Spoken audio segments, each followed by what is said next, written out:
نحمده ونصلي ونسلم على رسوله الكريم أما بعد فأعوذ بالله من الشيطان الرجيم بسم الله الرحمن الرحيم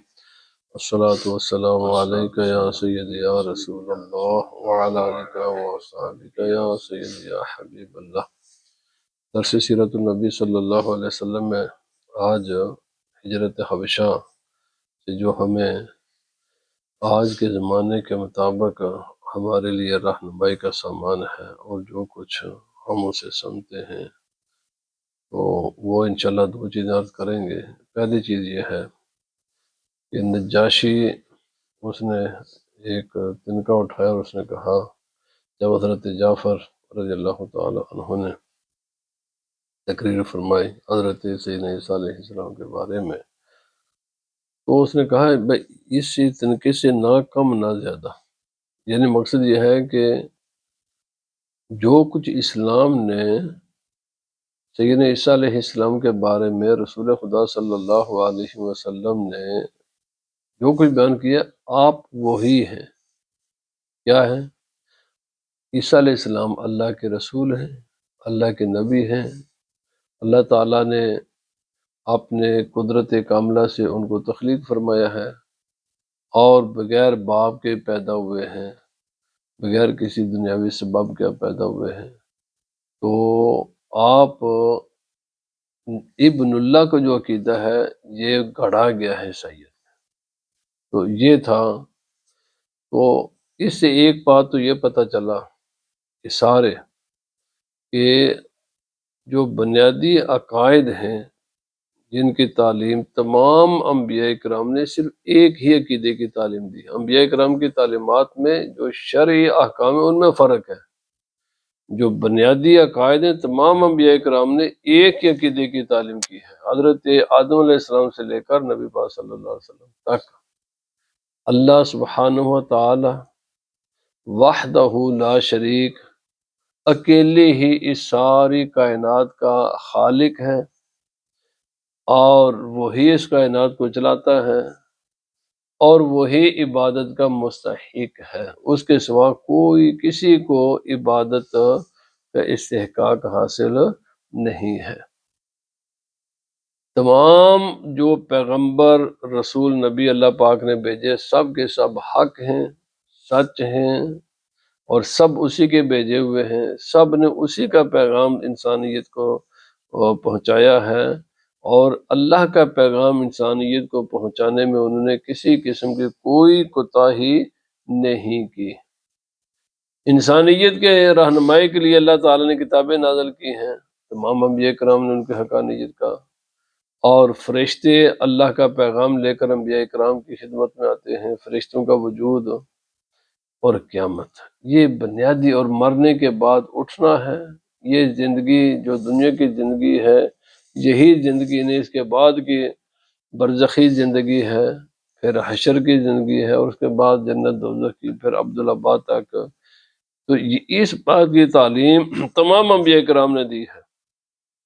یہ اسلام کے بنیادی عقائد اور تقدیر کے۔ تو یہاں سے اسی سے ایک لیسن یہ ملتا ہے کہ انبیاء کرام کی شرعی جو احکام ہے، اچھا اس میں کیوں تبدیلی کی؟ اس لیے کہ وقت کے ساتھ ساتھ ان کی ضرورت ہوتی ہے، کوئی بھی تقاضے بدلتے ہیں جب، تو انسانیت کو نئے تقاضوں کے مطابق نئی رہنمائی کی ضرورت ہوتی ہے۔ تو اس لیے شرعی احکام میں اختلاف ہے، لیکن عقائد میں تمام انبیاء کرام نے جس چیز کی تعلیم دی اس میں کوئی اختلاف نہیں ہے۔ ایک تو یہ پتہ اس سے چلا۔ اگر ان عقائد میں اختلاف ہے تو وہ عقائد من گڑت ہیں، ان کا اللہ کے دین کے ساتھ تعلق نہیں ہے۔ جیسے حضرت عیسیٰ علیہ السلام کے بارے میں عیسائی عقیدہ رکھتے ہیں، یہ داخل کیا گیا عیسائیت میں، یا باقی اگر یہودیت نے اور عیسائیت میں جو چیزیں یعنی عقائد کے اعتبار سے اگر اسلام سے مختلف ہیں تو وہ چیزیں بعد میں داخل کی گئی ہیں۔ حقیقتاً عیسیٰ علیہ السلام کی تعلیم اور موسیٰ علیہ السلام کی تعلیم اور باقی انبیاء کرام کی تعلیم اور رسول اللہ صلی اللہ علیہ وسلم کی تعلیم عقائد کے معاملے میں ایک ہی ہے۔ دوسری بات، دوسرا یہ پتہ چلا کہ غیر مسلم سے مدد حاصل کرنا، اس کے بارے میں شرعی حکم کیا ہے؟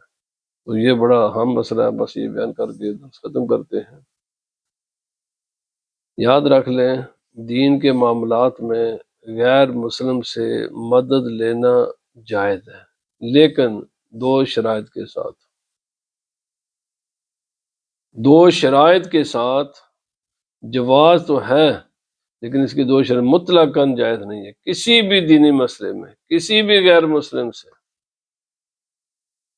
کوئی اس قسم کی مدد لینا جائز نہیں ہے جب تک دو شرطیں پوری نہ ہوں۔ ایک پہلی شرط یہ ہے کہ وہ مدد آپ کے دین کی مخالفت میں نہ کرے، یعنی وہ اس کی مدد دین کی مخالفت میں نہ ہو، اور نہ ہی کسی قسم کی وہ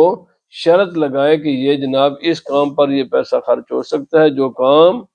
دین کے مخالف ہو۔ حتیٰ کہ علماء نے یہ فرمایا، اتنا شرط بھی لگا دینا کہ جب آپ نے جناب ہم آپ کی اس مسئلے میں مدد کریں گے، آپ نے صرف یہ بات نہیں کرنی، خاموش رہنا اس بات پر۔ تو صرف خاموش رہنے کی حد تک بھی اگر کوئی غیر مسلم شرط لگائے کہ ہم آپ کی کریں گے مدد، وہ کسی قسم کی بھی مدد ہو، وہ جانی بھی ہو سکتی ہے، وہ مالی بھی ہو سکتی ہے، وہ سیاسی بھی ہو سکتی ہے، وہ سفارتی بھی ہو سکتی ہے، وہ اخلاقی، کیا مختلف قسم کی امداد ہو سکتی ہے، تو میرے بھائی کسی بھی کافر سے کوئی ایسی مدد کا قبول کرنا جائز نہیں ہے کہ جس کے نتیجے میں آپ کے دین کو نقصان ہو۔ ابھی کل جو رپورٹ آئی ہے آپ نے دیکھا ہے، یہاں ناٹی گام کا ایک ڈاکٹر ہے، اب پتہ چلا کہ وہ قرآن پاک کا غلط ترجمہ کیوں کرتا تھا۔ اس نے قرآن پاک کا غلط ترجمہ کر کے پھیلایا کیوں ہے؟ شرم آنی چاہیے کہ کتنا ظالم ہے وہ انسان کہ صرف 2 لاکھ پاؤنڈ لے کر اس نے کیا کچھ تباہی مچائی ہے، قرآن پاک کا غلط ترجمہ کر کے پبلش کر، اور باقی سارے معاملات میں باقی یہ تو اللہ ہی جانتا ہے نا، یعنی ایک اب بات کو کنفرم کر دیا محافظ نے کہ اس نے یا اس کے تنظیم نے ہم سے اتنا پیسہ لیا ہے۔ اسی طرح میں کئی بار کہا ہے، مسلمانوں کو بالکل ہوشیار رہنا چاہیے کہ بھائی یہاں پر جو مسجدوں اور مدرسوں اور اس قسم کے یہ داڑھی رکھ کر اور عالم کا اور مفتی کا اور جناب خطیب کا اور ڈاکٹر کے القاب اپنے ساتھ لگا کر مسلمانوں کے نمائندے بن کر جو آتے ہیں نا، یہ سارے کے سارے مسلمانوں کے حق میں کوئی مخلص نہیں ہے۔ بہت سے ہیں کہ جو کفار کے ایجنٹ ہیں، وہاں سے وظیفہ لیتے ہیں۔ کتنے یہاں آپ مسجدوں والے آپ نے ان کے میڈیا میں آ چکے ہیں، لوگ کہتے ہیں جی 2 عیدیں کیوں ہوتی ہیں جی، یہ چاند کیوں آپ کو اس طرح، اور میرے بھائی ان کو اپوائنٹ کیا جاتا ہے اس کام کے لیے، وہ اس کام کا وظیفہ لیتے ہیں، اور یہ وظائف کنفرم ہیں، جنہوں نے دیے انہوں نے کنفرم کیے ہیں۔ مختلف حکومتوں سے یہ چیزیں، یہ جو جناب من مختلف اہل سنت جماعت میں ابھی یہ رافضیت کا مسئلہ ہے، کبھی چاند کا مسئلہ ہو جاتا ہے، کبھی قرآن پاک کے ترجمے میں تحریف ہوتی ہے، کبھی کچھ کیا جاتا ہے، کبھی کچھ کیا جاتا ہے، یہ یوں نہیں ہوتے، یہ یوں نہیں، یہ خریدے جاتے ہیں لوگوں کے ضمیر، کنفرم ہے میڈیا کے ذریعے۔ کل بھی خبر آپ نے پڑھ لیں رپورٹ، تو اس لیے یاد رہے، اور اسی لیے میں نے کئی بار اس سے پہلے کہ حجی کتابوں میں یہ آپ آیت لکھ سکتے ہیں، یہ نہیں لکھ سکتے، یہ جتنی امداد وہ یہ جو آئی ایم ایف اور باقی امریکہ اور یورپی یونین دے، جب اس میں یہ ہماری تعلیم پر جو خصوص میں نے پہلے کہا، یورپی یونین، امریکہ، سعودی عربیہ، باقی ملک جب امداد دیتے ہیں، کبھی کسی نے موٹر وے کے لیے بھی امداد دی ہے، ہاسپٹل کی بھی دی ہے، کوئی جو جہاں نظریاتی مسئلہ نہیں ہے وہاں بھی دی ہے۔ جب دیتے ہیں تو کہتے ہیں آپ نے جناب اس کے لیے ہمارے بچوں اپنے کے بچوں کو اسلام سے دور کرنا ہے۔ یہ آیتیں آپ لکھ سکتے ہیں، یہ نہیں لکھ سکتے، یہ چیز آپ اپنے بچوں کو پڑھا سکتے ہیں، یہ نہیں پڑھا سکتے، یہ تاریخ کو ایسے آپ نے تروڑ مروڑ کر پیش کرنا ہے، اور یہ ہر جگہ ہی ہے۔ اس لیے واضح میں عرض کر رہا ہوں، پروفیسرز، ٹیچرز، بے شمار قسم کے کئی قسم کے نام نہاد مولوی، پیر، میڈیا میں رہنے والے لوگ، حکمران، پارلیمنٹ کے ممبر ایسے ہیں جو ان کنڈیشنز کو قبول کر کے پیسہ وصول کرتے ہیں۔ یاد رکھیں شریعت کا حکم کیا ہے۔ غیر مسلم سے مدد لینے پر یہ کنڈیشن ہے کہ وہ کوئی بھی کسی بھی غیر مسلم سے کسی بھی مسئلے میں آپ امداد قبول نہیں کر سکتے جب اگر وہ آپ کے دین کی مخالفت میں ہو، یا کم از کم علماء نے لکھا ہے یہ کہیں کہ آپ نے اس مسئلے پر خاموشی اختیار کرنی ہے۔ خاموشی بھی مدد ہے، خاموشی بھی مدد ہے۔ نجاشی بادشاہ کی یہ مدد لی ہے مسلمانوں نے، اس کی حکومت سے، حکمران سے مدد، اور کسی بھی ایسے ملک میں، علماء یہاں ہی سے یہ مسئلہ بھی ہے، کسی بھی ایسے غیر مسلم ملک میں رہنے کی اجازت نہیں ہے، وہاں رہائش اختیار کرنے کی اجازت نہیں ہے جہاں آپ اپنے دین پر عمل نہ کر سکے۔ یہ ساری رہائشوں کی اجازت تب تک ہے جب تک آپ کا دین محفوظ ہے۔ اگر کہیں بھی آپ کا دین محفوظ نہیں ہے تو اس ملک سے ہجرت کرنا ضروری ہوتا ہے، واجب ہے۔ اندازہ لیں، اس لیے تو صحابہ اکرام نے ہجرت کی نا، کیونکہ مکہ شہر چھوڑا تھا نا، کس لیے چھوڑا تھا کہ نظریہ محفوظ نہیں تھا۔ مکہ شہر چھوڑ کر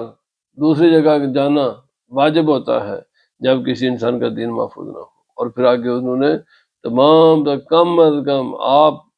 کے دین جہاں محفوظ نہیں، آپ کے دین کی تبلیغ و اشاعت اور پڑھنے پڑھانے پر اور سیکھنے اور عمل کرنے پر جہاں بھی پابندی ہوگی، اس شہر کو، اس ملک کو، اس سرزمین کو چھوڑنا ضروری ہوتا ہے۔ اور یہ صرف کھانے پینے کی آزادی کے لیے کوئی بھی کسی بھی ملک میں رہائش اختیار کرنا ناجائز ہے، اس شرط کے ساتھ جائز ہے کہ آپ کا دین محفوظ ہے، آپ کی آنے والی نسلوں کا دین محفوظ ہے۔ اور اس لیے صرف یہ نہیں ہے کہ حکومت کی طرف سے پابندیاں نہ ہو، جو لوگ ان ممالک میں آباد ہوتے ہیں جہاں غیر مسلموں کی اکثریت ہے، ان پر فرض ہے کہ اپنے اولادوں کو دین سکھائیں۔ بھائی ڈاکٹر بنا دیا، انجینئر بنا دیا، ٹیچر بنا دیا، تو اس بچے کو، مجھے کل پتا، یعنی ایک بچے کو اتنی ڈگریاں لے کر بھی یہ نہیں پتا کہ حضرت سیدنا ابوبکر صدیق رضی اللہ تعالیٰ عنہ کون ہے، اب یہی نہیں پتا کہ سوال کیا کہ حضرت آدم علیہ السلام کون ہے، تو یہ بھی نہیں پتا۔ یہ کس کی ذمہ داری ہے؟ اپنے بچوں کو تعلیم دلانا، اسلام کی تمام تاریخ سے اور اسلام کے سارے احکام سے آگاہ کرنا، یہ ماں باپ کی ذمہ داری ہے۔ اگر کوئی ماں باپ اس کوتاہی میں، اگر یہ کوتاہی کرے گا اپنے بچوں کی دینی تعلیم سے، وہ خدا کا بھی مجرم ہے، خدا کے رسول کا بھی مجرم ہے، وہ اسلام کا بھی مجرم ہے۔ اس لیے کہ بچوں کو دینی، کسی بھی غیر مسلم، جو مسلمان ملک ہے وہاں تو بچے دوسری سوسائٹی سے بھی سیکھ لیں گے، دوسرے احباب سے بھی، چونکہ وہ پورا معاشرہ ایسا ہوتا ہے، باتیں دین کے حوالے سے ہوتی رہتی ہیں۔ لیکن اب چونکہ وہاں بھی مسلمان ملکوں میں بھی تعلیمی اداروں میں یہ کنڈیشن، اسی کنڈیشن پر امداد دیتے ہیں کہ آپ نے میڈیا میں یہ چیز بیان کرنی ہے۔ مجھے بتاؤ، یہ تو میری آنکھوں کے سامنے کا مسئلہ ہے، سارے ٹیلی ویژن اذان نشر کیا کرتے تھے، اذان نشر کرنے سے کہ اب بند کیوں؟ ویسے اذان بند ہو گئی ٹیلی ویژن پر، یہ مسجدوں کے اسپیکر ویسے اتار دیے گئے، یہ کتابوں میں بے شمار آیتیں نکالی گئی اور جھوٹی تاریخ پڑھائی جاتی ہے، ویسے پڑھائی جاتی ہے۔ میرے بھائی، یہ جھوٹی تاریخ نہیں پڑھائی جاتی، اس کے پیچھے بہت بڑی فنڈنگ ہوتی ہے کہ اپنے بچوں کو یہ تاریخ پڑھانی ہے، اور جو ریئل تاریخ ہے اس سے اپنے بچوں کو آگاہ نہیں کرنا۔ جتنی کتابیں ہیں، میں نے خود ماسٹر ڈگری کی ہے، مجھے نہیں پتا کہ کتابوں میں کیا کچھ مواد شامل کیا جاتا ہے، یہ ویسے ہی مواد شامل کیا گیا ہے کہ یہ مواد پیسہ لے کر کیا جاتا ہے تاکہ اس قوم کو اپنا ذہنی غلام بنایا جائے۔ آخری بات یہ ہے، رسول خدا صلی اللہ علیہ وسلم کی ہجرت سے یہ چیزیں نہ،